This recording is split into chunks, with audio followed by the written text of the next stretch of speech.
Welcome to the first episode of Tennessee Sound Review's Tour Talks. Today we have with us the Boxmasters.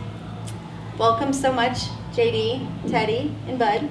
Thank you so much for allowing us to come visit you at your show tonight. You have a new album, Speck, that you're touring with, and this would be the 8th for the group, 12th if you count solo. Right.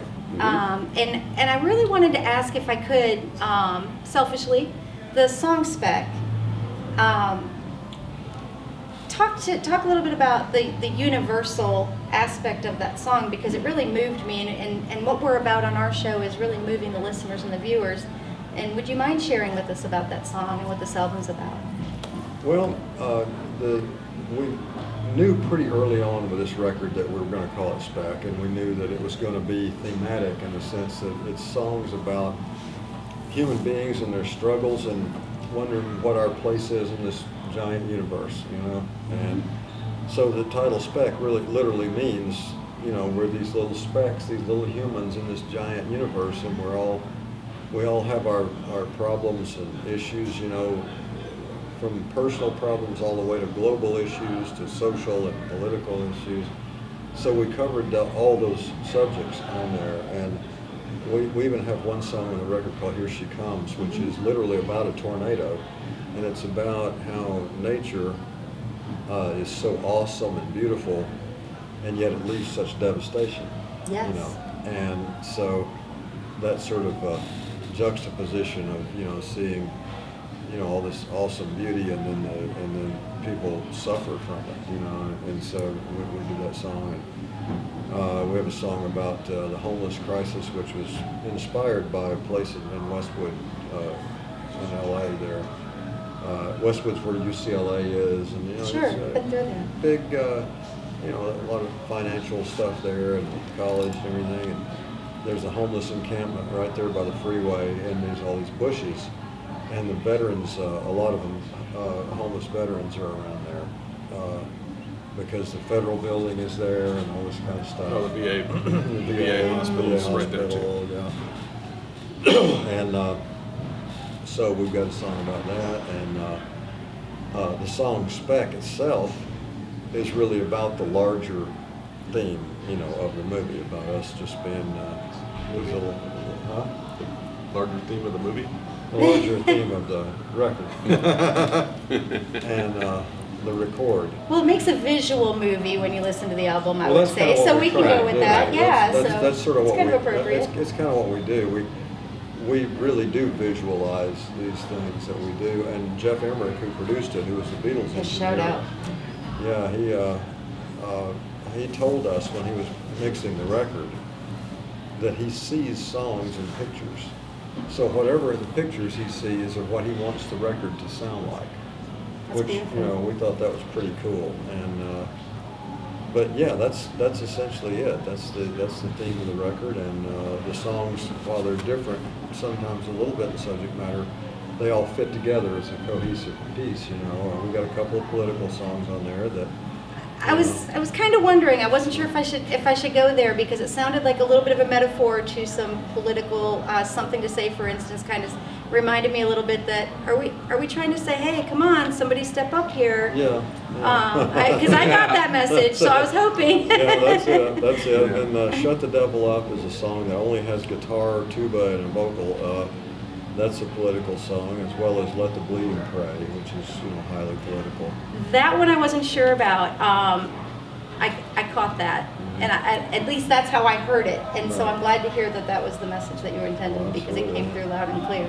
And the climate that we're in today, I'd say thank you on behalf of all of us. This album really inspired me to reach out to you guys, really, because knowing what we're trying to stand for, and then learning a little bit about what you wrote this album for, is like, how can I not ask to learn more about it? Because we're in that climate where we need to hear these messages you guys have for us and the stories you're telling. We can't say it loud enough.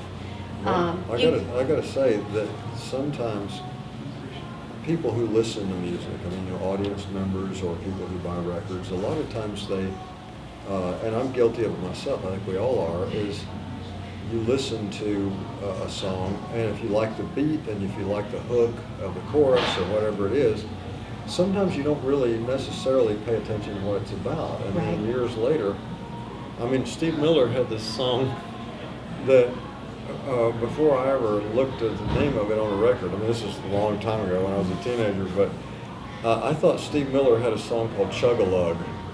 And it was really Jungle Love. Oh my gosh. but when he sings it, it sounds like he's saying Chug-a-Lug, it's driving me crazy, bad, driving me crazy, you know. How long did you sing Chug-a-Lug? For quite a while. So a lot of times, you know, you just hear what's on the surface of a song and you don't necessarily get into it. I mean, House of the Rising Sun. Great example. You know, I mean, that was just a fun teen song that everybody played, but if you listen to what it's really about, you know, it's a little heavier than well, that. and The Day the Music Died. That's another one that, especially over time, people just put it as like a backdrop in a film or show, and they're singing along and they recognize it, but it's like there's a serious story here that. Oh yeah, I mean, people just got that hook, that "Bye Bye Miss American Pie," and you know, but nobody realized it was about the death of Buddy Holly for a long time. Well, and also, you know, all of our records and most of our songs, we love jangly pop songs and you know, songs, you know, really influenced by the Beatles and Beach Boys and Byrds and a little Kinks monkeys and all I that. hear. Yeah, we love the Monkees. Last Train to Clarksville. Sure. Yeah. We love all that stuff, but at the same time, Billy's not writing lyrics that are, you know, but baby, let's meet at the malt shop, you know. But we love that, you know. No, I think it's beautiful. That difference, you know, between the happy sounding music and the horribly depressing lyrics. But you know what's beautiful about that, and what I think is moving about this album is the way the music is written brings the listener in, like what you were saying, and then the message and the lyrics sinks in, and you can't help but kind of question it a little bit. You listen, like I found myself with Speck when you were. I'm not good on the spot, but it said something to the effect of "Stop crying at the sky. There's no logical reply." And that hit me to the point of stopping my car, because we all have those moments, and so I think you did a great job. If everyone should buy this album and come see you on tour with it, because there's a lot to get that inner dialogue and ask questions of each other, and this can open that door for a lot of people. There's a lot of songs in our set that are like that too, that are not on this record, but prior records that go way away. You know, it's like people, you know, they know it's a slow song, I'm going to go to the bathroom, but you know, the ones that stay and listen, to go at the show, they go, wow, that was heavy. Can I ask about Emily, the song that's played at every show still, right? How did that happen? Emily is, you know, a lot of bands over the years, like, you know, we grew up in a time when, especially Ted and I, because we're close to the same age, but we went to concerts in, you know, late 60s, early, mid 70s in there.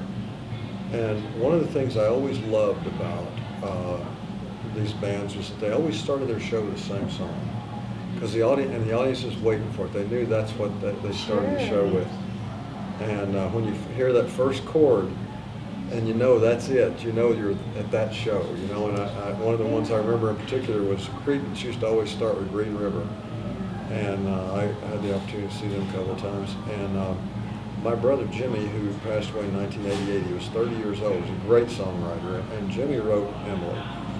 So we start our show with Emily that my brother wrote, and all the songs, and when we end the show with a song called Island Avenue, which he also wrote. So our show is bookended, kind of in tribute to my brother, and they're also perfect songs to start and end with, you know, period. But in between, we wrote everything, but we start and end with his songs. And Emily was a song he wrote about a waitress in Houston, Texas. And he was in love with this waitress who kind of shined him on a little bit. He loved her, and she was kind of, it's like, yeah, you and everybody else in here. So that's what that song's about, and we've always started with that song. Oh, that's very cool. Very, very cool. Special. And it's another story within the story that it's bookended. And that's really, really cool. Highland Avenue is about the same girl. Oh, wow. Only that was when she moved to Philadelphia, and he drove all the way all night to Philadelphia to get her back. No. And so didn't how work. did it? Oh, okay, there we go. I didn't think- Where's the waitress now? Yeah, he went all the way to Philadelphia, and you know what? He never went in the house. He never went and knocked on her door. He drove that whole way. He had a beat-up old car. He drove all the way to Philadelphia, and he got there, parked in front of her apartment, and said, "What's wrong with me? Why am I this desperate for one person? You know, why am I doing this?" And he turned around and went back to Houston. Now, without knowing your brother, you have to wonder: does he still think about that moment? The what if? Oh, yeah. What if I would have knocked on that door? Who knows? Interesting. You might not have Emily and. Yeah, that's true. Yeah. That's true. Wow, what a story. What would you say would be something that you're not asked often you really want people to know about this tour and this album? Because I know that this album kind of was a little different than the previous albums. Is there anything you really want people to know about what inspired it? Even if it's kind of what made you feel. Well, you we're just had real to proud say of it. I mean, that's kind of obvious, but it's a labor of love that we've worked hard on, and it sounds good. We're happy with it, and we just want people to go out and buy it. Yes. Well, at least listen to it. Yeah, you know? yeah. You don't have to buy it, but No, just they listen have to to buy it. it. Yeah, They I'm must buy pushing it. to buy it. We're really big on that. We already are doing the buy merch, Well- buy the album, which I ordered the vinyl because there's no better way than vinyl. It does sound so much better. I mean, Yeah. you know, the record sound, the CD Yeah. sounds good, but I listened to it on my turntable at home, and it kind of just knocked me out for a little bit. And it's like rethinking everything we'd ever done. It's like, oh, why can't I make every song sound like it came off of this record? And it really kind of threw me for a loop for a little while. It's like sonically, I want everything to sound like this, except different, but like this. And even the choosing of the selection of where the songs go on the record Sure. was important to us, and everything seemed to just fall into place, where the record starts and where it ends. Yeah, even though people are downloading a song at a time these days, a lot of times, we still sequence our records the way they sequenced them in the 60s and 70s. Yeah. You know, we just think that a sequence on a record is important because it's, you know, in the best possible world, you would listen to an entire album. At a Absolutely. sitting. I mean, I don't ever, when I listen to Dark Side of the Moon, I don't just pick out Money and listen to that. You know, what I mean? Right. I have to lay back and listen to Dark Side of the Moon. There was a journey, Yes. Yeah. and Exactly. and we'd like to share that as part of our purpose, is to share with people to come to that journey, because a lot of these younger up and comers in this next generation, they weren't blessed with the experiences we had growing up to not have the option but to go on the journey. Right. We didn't have fast forward in most cases. The journey is part of what's being lost these days. Yes. And not just in music and everything. It's like these days, if you want to know, you know, a little bit about George Washington, you get your phone out and you look it up. You go, oh yeah, okay, and Mount Vernon and all that. But if you have to go to the library and go down the aisle and remember the author's name, pick the book out, go sit at a table and read it, that journey makes you remember it better. I agree. If you look at something that you can get instantly, it kind of goes in and out, you know what I mean? You don't Right. necessarily retain that information, Absolutely. you know? And we're not, you know, a bunch of old guys, you know, chasing kids off with a stick, you know? We understand modern technology and all that kind of stuff and the social network, and it's great, but if you'd use it for, you know, better purposes, it might be better. And it's like, you know, don't Time and use it place. for not for everything, and still do some things. Like my daughter, who's going to be 15 in September, she still reads books, and she reads her Kindle too. But you know, sometimes she just wants to read the book and see the illustrations or whatever it is. And I think we're losing history very quickly. And I think the most important thing that you can teach young people these days is know the history of whatever you do. You know, it's like study, how did you arrive at this point? You need to know how the ABCs and how this happened, you know. And a lot of times, you know, history goes back only a decade if you're lucky. But when we were kids, sure, we were listening to Led Zeppelin or whoever it was, or Pink Floyd, but we also knew who Billie Holiday was, and Hank Williams and people like that, you know. So I think it's really important to know, take that journey also, follow the history of whatever it is you're interested in. And on that note, would you guys have anything to contribute with, when we mentor the up-and-comers in the industry, I smiled so much because I don't know where I heard this quote, but I love it so much. It's know whose shoulders you stand on. Mm-hmm. Whether you're on the business side or the artistic side, it's extremely important to know this. And with that, how important is it to the up-and-comers to be able to have an articulate conversation if someone says Robert Johnson, Right. to not look like, how important would you say for the young folks coming up in the industry that spend the time, do a little research, No doubt. read Well, some first off, books. you have to not. Everything's been done before. Sure. There's very little music-wise that isn't derived from something else, and so, just have be humble enough to accept that you are standing on someone else's shoulders, and you may think you're a genius, but really you're probably just ripping somebody off. So, just But doing your own version of whatever but do your that thing. is. That's great. But just Sure. accept that there's only so many chords, there's only so many notes in a scale, and somebody at some point somewhere has done Right. what you've done. And so, Absolutely. always be pushing yourself to learn more and write more, read more.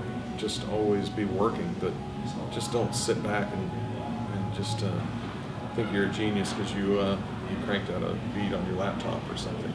So, And, to wrap it up, would you say that probably is what helps drive how you guys write a lot, and some of these albums have 19 and we're always plus inspired by tracks. somebody. That, Right, it's like right. we're not ashamed to say yes, we love the Beatles and the Beach Boys and the Kinks and the Byrds and the Animals and so many other bands and artists and. So creatively, it and feeds you. Yeah, so it's like there's always some sort of thing you could touch on. Like, okay, this record's our garage record. This one's our, more like 1964 garage pop record. Yeah. It's like there's always something that ties all of our records together, as well as something that kind of inspires the overall, core of what brings all these songs together and makes what a record is. And if you're playing in a rock and roll band, and if you're writing rock and roll records, there's no harm in saying, yes, I'm just playing rock and roll like they did in 1957 or 65 or 72, because you can still be original doing that. The way you're original is that you're presenting it your way. You're presenting it in your form. Tom Petty and the Heartbreakers, listen to one Tom Petty and the Heartbreakers record and you go, oh, he loves the Byrds and the Beatles and Bob Dylan. Absolutely. That's what it is. But Tom Petty came up with some amazing songs. The Beatles, who people always, a lot of times say that the Beatles invented a new thing. They actually didn't.